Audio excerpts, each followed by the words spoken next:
श्री स्वामी समर्थ.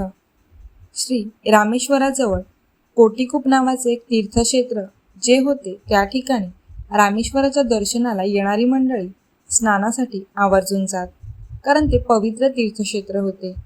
ह्या तीर्थक्षेत्रावर जे पुजारी होते ते भरपूर द्रव्य घेतल्याशिवाय कोणालाही स्नान करू देत नसत.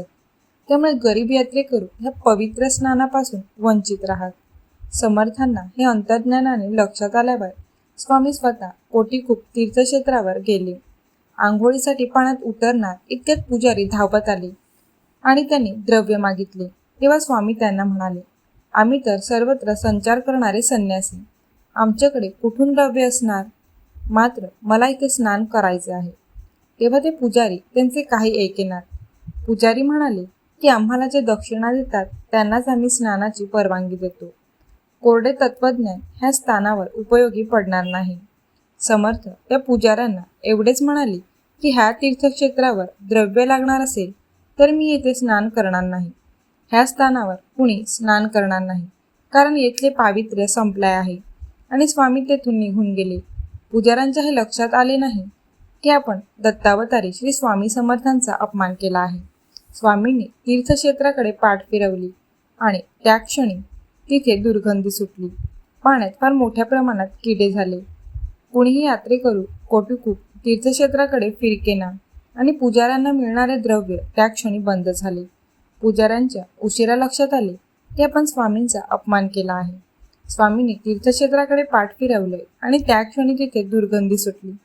पाण्यात फार मोठ्या प्रमाणात किडे आले. कुणीही यात्रेकरू कोटीकूप तीर्थक्षेत्राकडे फिरकेना आणि पुजाऱ्यांना मिळणारे द्रव्य त्या क्षणी बंद झाले. पुजाऱ्यांच्या उशिरा लक्षात आले की आपण स्वामींचा अपमान केला आहे.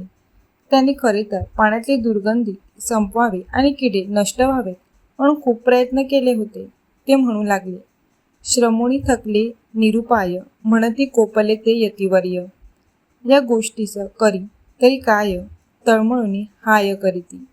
स्वामींची क्षमा मागावी म्हणून त्यांनी स्वामींचा खूप शोध घेतला, परंतु स्वामींची भेट झालीच नाही. पैशाची हाव माणसाचे आयुष्य अक्षरशः नासवून टाकते. विशेषतः देवस्थानावर जर पैशाचा बाजार मांडला गेला तर कधीतरी ज्याचा सोक्षमोक्ष लागतोच. स्वामींना ह्या वृत्ती जिथे जिथे आढळल्या त्या त्यांनी नष्ट केल्या. स्वामींपाशी जे सामर्थ्य होते त्याचा वापर करून स्वामींनी तीर्थक्षेत्रांची ही दुष्ट प्रवृत्ती नाहीशी केली. कोटीकूप तीर्थक्षेत्रावर पुजाऱ्यांनी भक्तांना खूप त्रास द्यायला सुरुवात केली. तेव्हा ही दृष्टवृत्ती नष्ट होण्यासाठी समर्थांनी प्रथम ह्या तीर्थक्षेत्रातल्या पाण्याला दुर्गंधी आणली. त्यामुळे यात्रेकरूच तिथे फिरकेनासे झाले. पुजाऱ्यांचे उत्पन्न बंद झाले. तेव्हा त्यांचे डोळे उघडले.